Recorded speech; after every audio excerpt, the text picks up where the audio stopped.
The Grand Celestial Hotel sparkled with 10,000 Christmas lights as I pulled my aging Toyota into the circular drive. Valets in crisp uniforms rushed to handle the arriving luxury vehicles.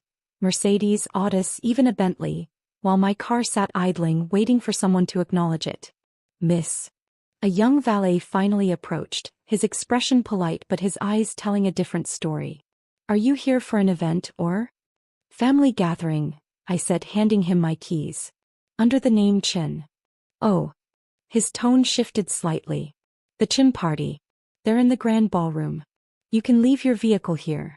I grabbed my small duffel bag from the trunk. Practical, weathered, nothing like the designer luggage I'd seen being unloaded from the other cars. As I walked through the massive entrance doors, I took in every detail. The 20-foot Christmas tree in the lobby, the marble floors that I'd personally selected 3 years ago, the subtle gold accents that caught the light just right. Everything was perfect. "There she is." My brother Derek's voice carried across the lobby, loud and deliberately mocking. "We were wondering if you'd actually show up, Sophie." I turned to find Derek and his wife Amanda approaching, both dressed in outfits that probably cost more than my monthly rent. Behind them, my mother Patricia stood with my younger brother Marcus, all of them radiating that particular brand of prosperity they'd perfected. "Traffic was heavy," I said simply. "From where? The budget motel you're staying at?" Derek laughed. "Because surely you're not actually staying here. This place is $1,500 a night minimum." "Derek," I said quietly. "What?" "I'm just being realistic." He gestured around the opulent lobby. "Look at this place, Sophie. It's the most exclusive hotel in the city. They host celebrities, politicians, billionaires. Not customer service representatives from tech companies." My mother air-kissed my cheek, careful not to muss her makeup. "Darling, Derek has a point. We love that you came for Christmas, but there's no shame in staying somewhere more appropriate to your budget. There's a Holiday Inn about 15 minutes away." "I have a reservation here," I said. "You do?" Marcus looked surprised. "How did you afford that?" "I manage." Amanda, my sister-in-law, laughed, a tinkling sound that probably seemed charming to most people. "Sophie, sweetie, managing doesn't cut it at the Grand Celestial. This is where Derek and I spent our honeymoon. Cost us $20,000 for 3 nights. They don't do budget rooms." "I'm aware of the pricing," I said. "Then you must have maxed out every credit card you own," Derek said. "Which is irresponsible, honestly. Mom, you should talk to her about financial planning." My mother sighed. "Sophie's always been impulsive. Remember when she turned down that stable accounting job to work in tech support? We tried to warn her." A group of hotel staff walked past and I recognized Victoria, one of my front desk managers. She caught my eye and gave a subtle nod. "Not yet, I told her earlier.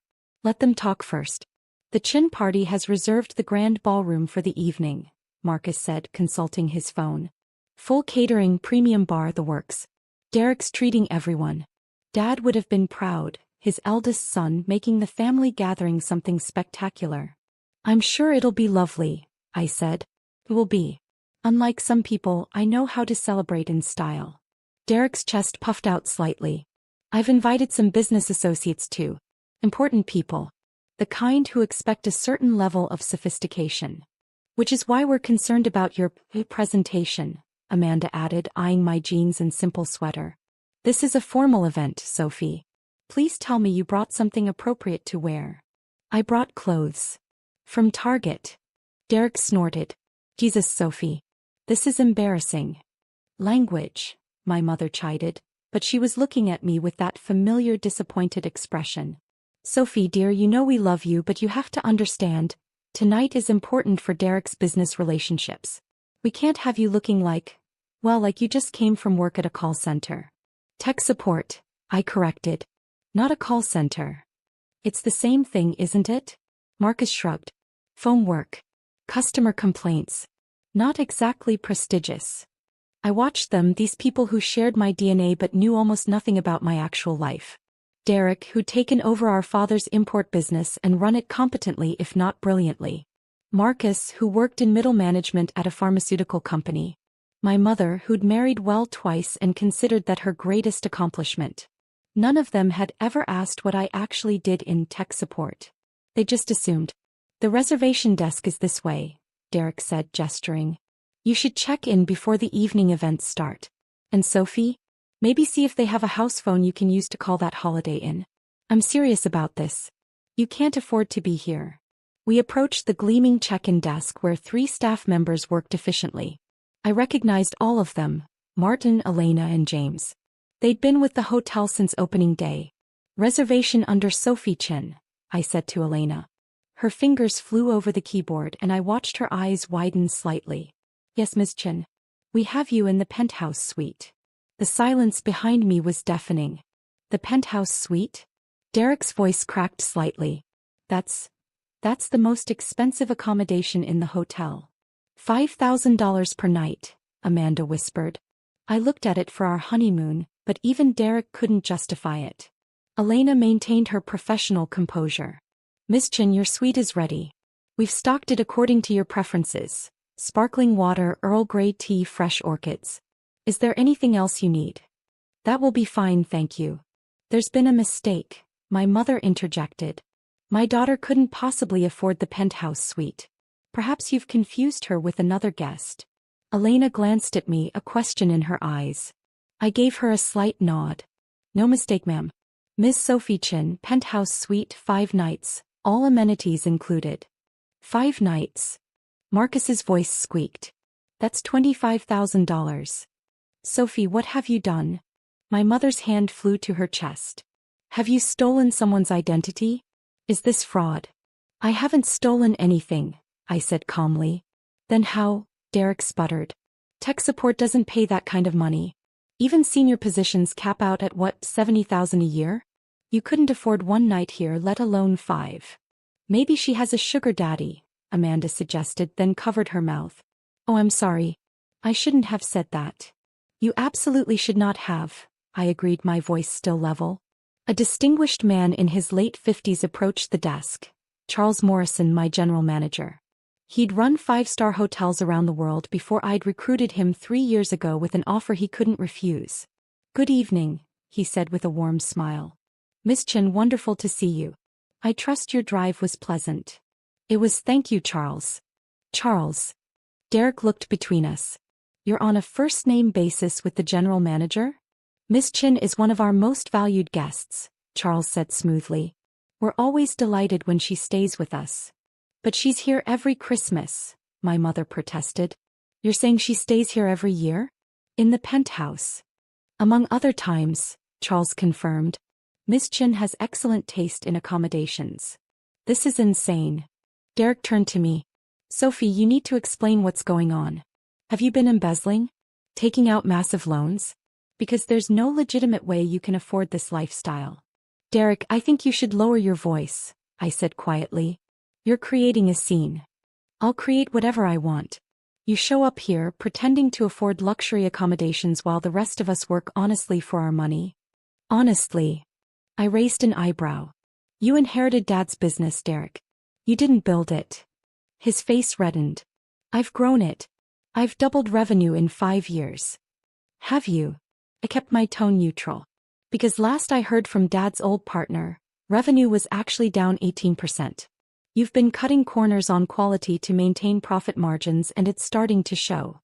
How would you know anything about my business? I pay attention. Charles cleared his throat delicately. Perhaps this conversation would be better held in private? We do have other guests checking in. No, Derek said firmly. I want answers now. Sophie, where did you get the money for this hotel? I looked at my mother, at Marcus, at Amanda, at Derek's furious face. They were all waiting, convinced they were about to uncover some scandal, some proof that I'd failed just as spectacularly as they'd always predicted. I work for it, I said simply. Tech support doesn't pay this much. You're right. Tech support doesn't. Then what? My mother stopped. Sophie, what exactly do you do? I told you at Thanksgiving 3 years ago. You weren't interested in the details. Marcus frowned. You said you were working on a startup. Something with software. Not exactly. Then what? Derek demanded. Victoria appeared at Charles's side carrying a tablet. Excuse me, Mr. Morrison.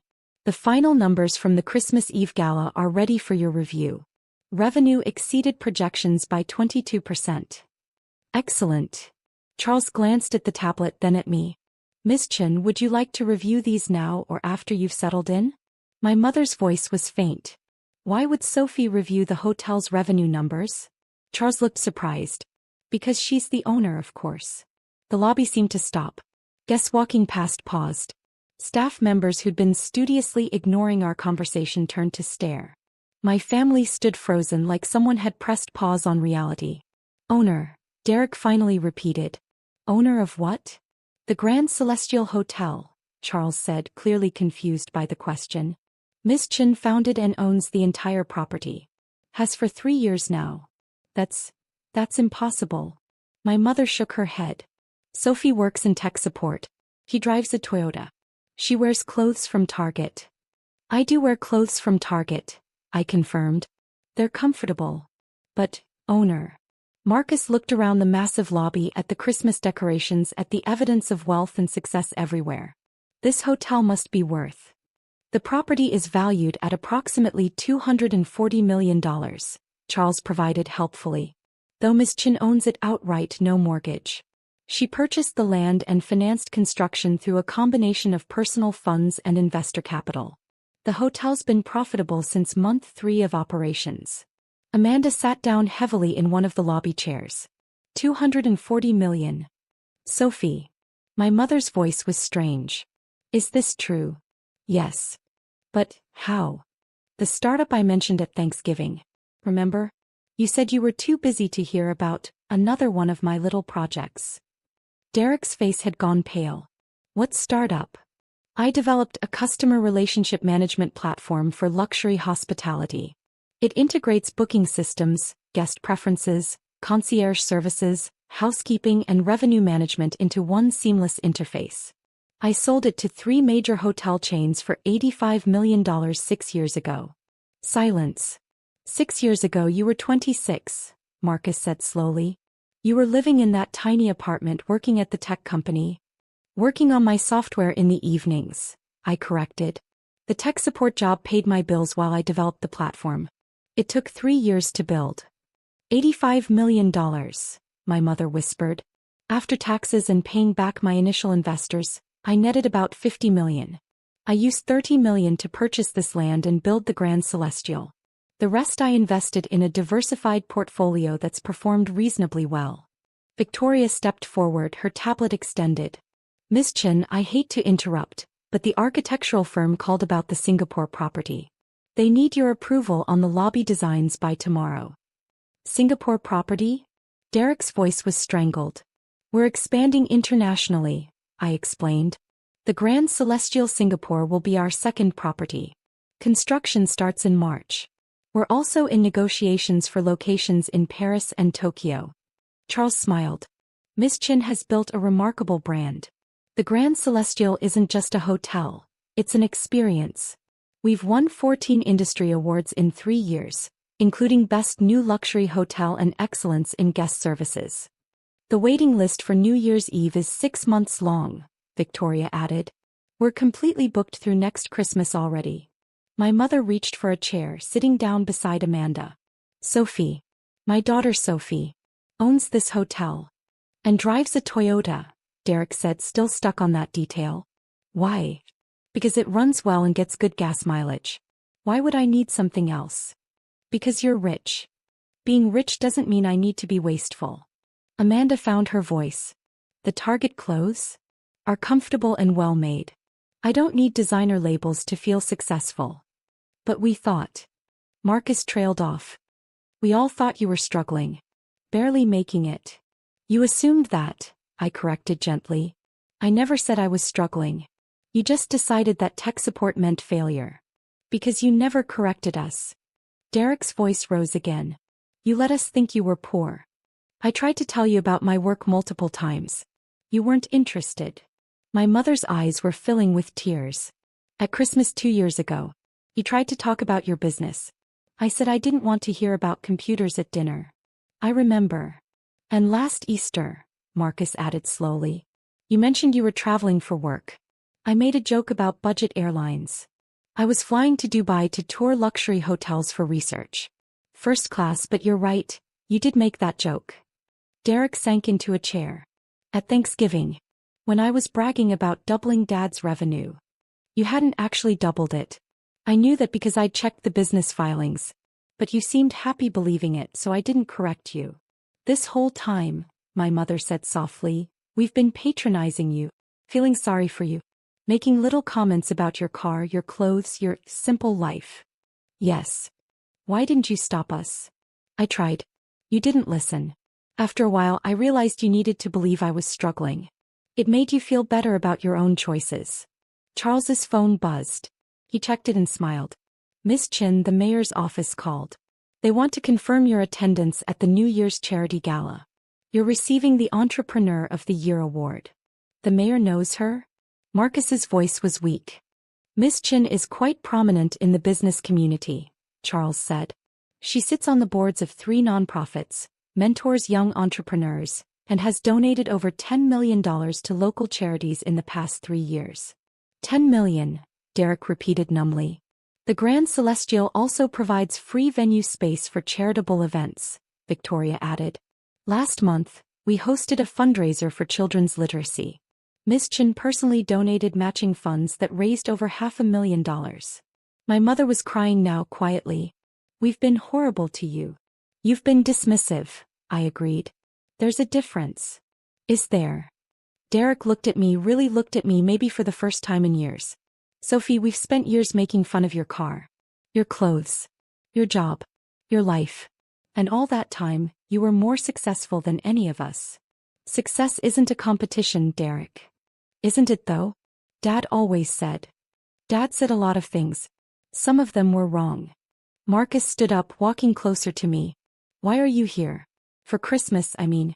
After how we've treated you, why spend the holiday with us? Because you're my family. And I kept hoping that eventually, you'd see past your assumptions and actually ask about my life. We never did, my mother said. Not once. No. A well-dressed couple approached the desk, clearly waiting to check in. Charles gestured to Elena to help them while he stayed with us. The grand ballroom, Derek said suddenly. I booked it for tonight. For our family gathering. I know. I approved the reservation. You approved. Of course you did. It's your hotel. He laughed, a slightly hysterical sound. I've been bragging about treating the family to a fancy dinner at the Grand Celestial, and it's your hotel. The ballroom looked beautiful when I toured it this morning, I said. Chef Michael has planned an excellent menu. Chef Michael, Amanda repeated. The one with the Michelin star. We were very fortunate to recruit him. My mother wiped her eyes carefully, trying not to smudge her makeup. Sophie, I don't know what to say. How to apologize for years of condescension. I supplied gently. Dismissiveness. Assumptions. All of that. You could start by asking questions instead of making assumptions. What do you want us to ask? I thought about it. Ask me about my work. My goals. Why I built this hotel. What I'm planning for the future.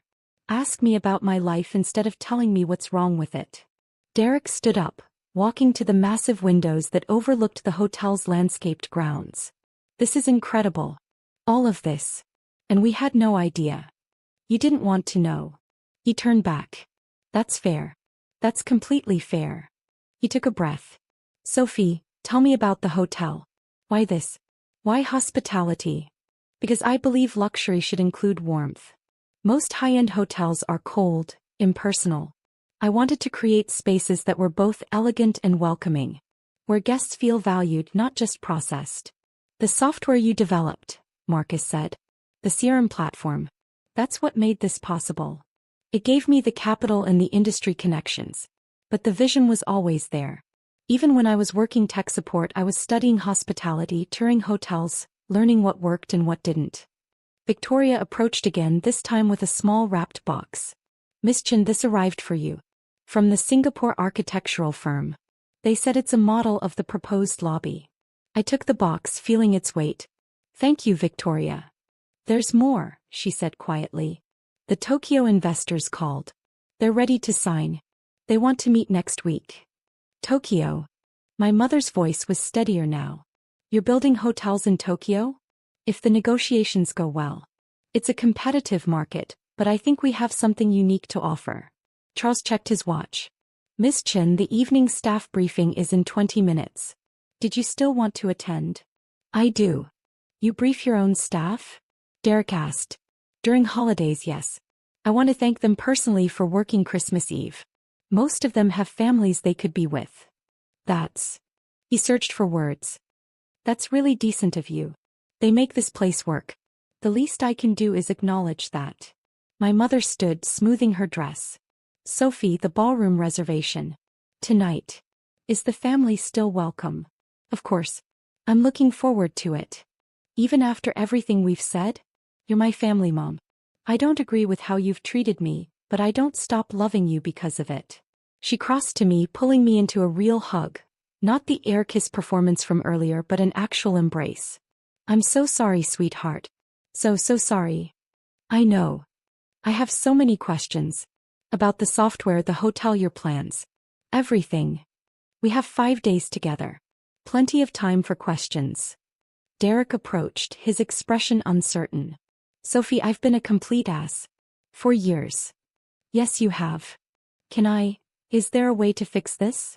You can start by being genuinely interested in my life instead of just shocked by my bank account. Fair. He managed a small smile. I'd like that. To actually know my sister. Marcus joined us. Me too. And Sophie? I'm sorry. For all the dismissive comments, the jokes, the assumptions. You deserved better from us. I did, I agreed. But thank you for saying it. Amanda stood awkwardly to the side. I barely know you, she admitted. I've only known you as Derek's poor sister. I'd like to change that if you're willing. I'm willing. Charles cleared his throat. Shall I have your bags sent to the penthouse suite, Miss Chen? Please. And Charles. The staff bonuses we discussed for the holiday service. Go ahead and approve them. Everyone working tonight deserves extra. Of course. That's very generous. They've earned it. As Charles walked away, Derek shook his head in amazement. You really did build something incredible here. We built something incredible, I corrected. It takes hundreds of people to make a hotel like this work. I just had the vision and the resources to start it. The vision is yours, though. Marcus looked around the lobby. This warmth you mentioned, I can feel it. This doesn't feel like other luxury hotels. Feels welcoming. That was always the goal. My mother linked her arm through mine. Will you give us a tour of the hotel? I'd like to see what my daughter created. I'd like that too. We walked through the Grand Celestial together, my family seeing it with new eyes. I showed them the ballroom where their party would be held, the restaurant where Chef Michael was preparing the evening's menu, the spa that had won 3 international awards. I introduced them to staff members who spoke warmly about working at the hotel, who clearly took pride in their work. In the business center we ran into Margaret Chen, no relation despite the same last name, who managed our corporate accounts. Miss Chen. She lit up when she saw me. I didn't know you were staying over the holidays. 5 nights, I confirmed.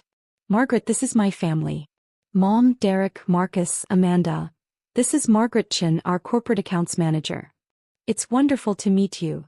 Margaret shook everyone's hands enthusiastically. You must be so proud of what Sophie's built here. She's revolutionized boutique luxury hospitality. We're just learning about it, my mother admitted. Well, she's brilliant.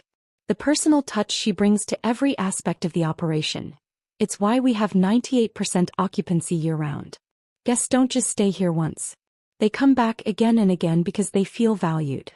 After Margaret left, Derek said quietly, everyone here loves you. I hope they respect me. Love isn't required. They do though. You can see it in how they talk to you. About you. We took the private elevator to the penthouse suite. My suite. The doors opened directly into the foyer, revealing 5,000 square feet of elegant space. Floor-to-ceiling windows overlooked the city, now sparkling with Christmas lights. A 12-foot tree stood in the corner, decorated in silver and gold. This is... Amanda trailed off. This is extraordinary. It's home when I'm here, I said simply. You stay here often? Marcus asked. Once or twice a month. I like to be on property regularly, to maintain standards and stay connected with operations. My mother walked to the windows looking out at the view. When you were little, you used to build elaborate hotels out of blocks. Do you remember? I remember. I told you to focus on practical things. Accounting. Business management. Traditional paths. You did. I was wrong. She turned to face me. You knew what you wanted even then. And I tried to talk you out of it. You wanted me to be safe. I understand that. Safe is different from small, though. I wanted you to be small. Manageable. I see that now. Derek moved to the Christmas tree, examining the ornaments. These are custom. Each one represents a milestone for the hotel. Opening day, our first award, the 100th five-star review. The staff gave them to me last Christmas. They gave you gifts? We exchange gifts every year. I have a budget set aside for staff appreciation. Of course you do. He smiled, a real smile this time. You're actually a good person, aren't you? This isn't just about money or success. You genuinely care. I try to. We've been so wrong about you. My phone buzzed, Victoria reminding me about the staff briefing. I need to go, I said. The evening briefing starts in 5 minutes. You're all welcome to rest here until dinner or explore the hotel. Whatever you prefer. Can we come to the briefing? My mother asked suddenly. I paused. It's just me thanking the staff and reviewing the evening service plan. It's not exciting. I'd like to see you work. To understand what you actually do. Me too, Derek added. If that's allowed. I considered. You'll need to stay quiet. This is a working meeting, not a show. We'll be silent, Marcus promised. The staff briefing room was packed. Over 60 employees gathered for the Christmas Eve evening shift. They stood when I entered, a courtesy I'd never asked for, but they insisted on. Please sit, I said, taking my place at the front. And thank you all for being here tonight. I know many of you have families waiting at home, celebrations you're missing. Your dedication to our guests and to this hotel means everything. I introduced my family briefly, explaining their presence, then moved into the briefing. We reviewed the evening's schedule. Several holiday parties, VIP arrivals, the special Christmas Eve menu. I addressed challenges from the previous shift and recognized exceptional service. Before we begin service, I concluded, I want you to know that holiday bonuses will be in your accounts by tomorrow morning. Additionally, everyone working tonight will receive an extra day of paid vacation to be used anytime next year. You've earned it. The applause was spontaneous and warm. After the briefing, as staff filtered out to their posts, several approached to thank me personally. I saw my family watching from the side, seeing me in this context for the first time. They really do love you, my mother said as we left the room. They appreciate being valued. It's not complicated. We returned to the penthouse suite to change for dinner. I'd arranged for clothing to be provided for anyone who needed it. Turns out my family had dressed appropriately, so it wasn't necessary. The grand ballroom had been transformed into a winter wonderland. Derek's party planning had been excellent. He'd always had good taste, even if his judgment about people had been lacking. About 40 guests mingled under crystal chandeliers, champagne flowing freely. Several of Derek's business associates approached him, and I watched him struggle with how to introduce me. This is my sister, Sophie, he finally said to a man I recognized as a major real estate developer. She's in hospitality. Oh. The man smiled politely. What do you do? I own the hotel, I said simply. His expression changed completely. You're Sophie Chin? The Sophie Chin who built the Grand Celestial. That's right. I've been trying to get a meeting with you for 6 months. Your assistant keeps saying you're booked. I am booked. We're expanding internationally. I heard. Singapore, Paris, Tokyo. Ambitious. Necessary if we want to establish the brand globally. For the next hour, I found myself surrounded by Derek's associates, all of them wanting to discuss business, partnerships, opportunities. My brother watched from the side, his expression complex. Finally, he pulled me aside. This is your world, isn't it? These people, they respect you. They want to work with you. Some of them, yes. And I brought them here to impress them with a party at a fancy hotel. Your hotel. It's a lovely party, Derek. You should be proud. I'm not, though. I'm embarrassed. All this time I've been the successful older brother and you've been quietly building an empire. It's not an empire. It's a business. A business worth hundreds of millions of dollars. The value isn't the point. Then what is? I thought about it. Creating something meaningful. Building spaces where people feel valued and welcomed. Proving that luxury and warmth aren't mutually exclusive. You've done that. Everyone can see it. I hope so. Dinner was spectacular. Chef Michael had outdone himself. As we ate, my family asked questions. Real questions about my work, my plans, my vision. They listened to my answers, actually listened instead of waiting for their turn to talk. The Singapore property, my mother said over dessert. When does construction start? March if all the permits clear. We've partnered with a local firm that understands the market. Will you be there often? During the first year, probably monthly visits. Once operations stabilize, quarterly reviews should suffice. That's a lot of travel. It's necessary. I can't build a culture of attentiveness if I'm not willing to be present myself. Marcus leaned forward. The staff clearly adores you. How do you maintain that across multiple properties? Regular communication. Fair compensation. Treating people like the professionals they are. It's not complicated. Most businesses just don't bother. And the expansion plans? Derek asked. Where do you see the brand in 5 years? 5 properties across 4 continents. Each one adapted to its location but maintaining our core values of warmth and excellence. That's incredible, Amanda said softly. After dinner, as guests mingled, the mayor arrived. I'd invited her personally. She found me quickly, pulling me into a warm hug.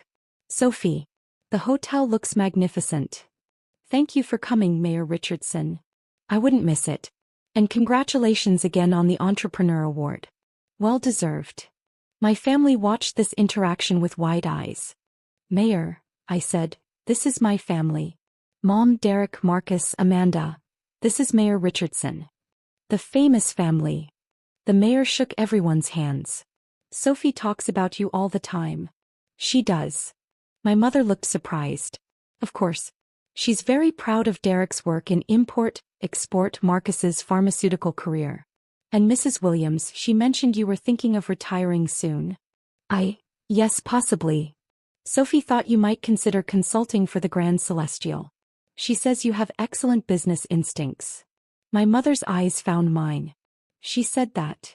I did, I confirmed. If you're interested. I'd be honored. As the evening wound down, my family gathered on the penthouse suites terrace, looking out over the city. This has been the strangest Christmas Eve of my life, Marcus said.